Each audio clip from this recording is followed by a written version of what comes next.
ভাই শুনেছেন আপনার আইডি বলে হ্যাক হয়ে গেছে। ওই ভাই একটু একটু শুনলাম, কথা কি সত্যি? আমও তো জানি না ভাই, আমও তো মানুষের মুখে শুনলাম আপনার আইডি বলে হ্যাক হয়ে গেছে। স্যাংরাটা এত পরিশ্রম করে এটা আগে লেগে গেল, কীভাবে হ্যাক হলো? আরে ভাই এই চিন্তা তো আমার মাথার মধ্যেও ঢুকছে না, ওর আইডি হ্যাক করবে কে?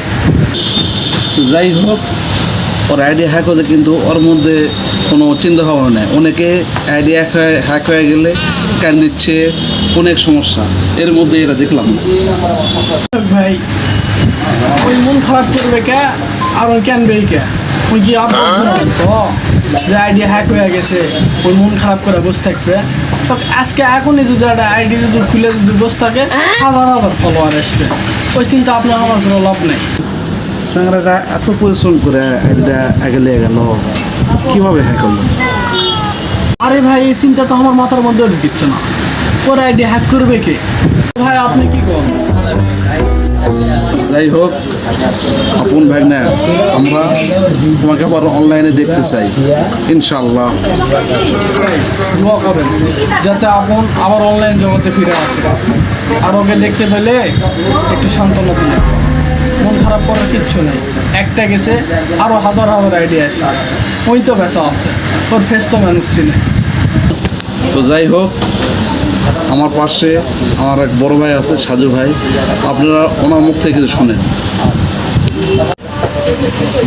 যাই হোক, আপন আমার বিয়াই অনলাইনে আবার দেখতে চাই। আমার বেশি কিছু বলার নাই, আবার আমরা আমাদের শ্যাম্পুক শাকে নওগাঁর কিং খান হিসাবে দেখতে চাই।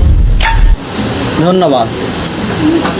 যাই হোক, আমাদের নওগাঁর যে ঐতিহ্য একটা ডায়লগ আছে শ্যাম্পুক শাহ, তো রিসেন্টলি 2 দিন আগে তার আইডিটা হ্যাক হয়ে গেছে।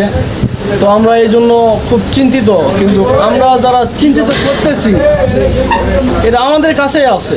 যার আইডিটা হ্যাক হয়েছে, যার আইডিটা হ্যাক হয়ে গেছে, তার কিন্তু মনের মধ্যে একটু আফসোসও নেই যে আমার এত কষ্ট তিলে তিলে করা যে আমার আইডিটা একটা আছে, যে আইডিটা আমার হ্যাক হয়ে গেছে, এই নাকি একটু আফসোস করবে, কিংবা একটু।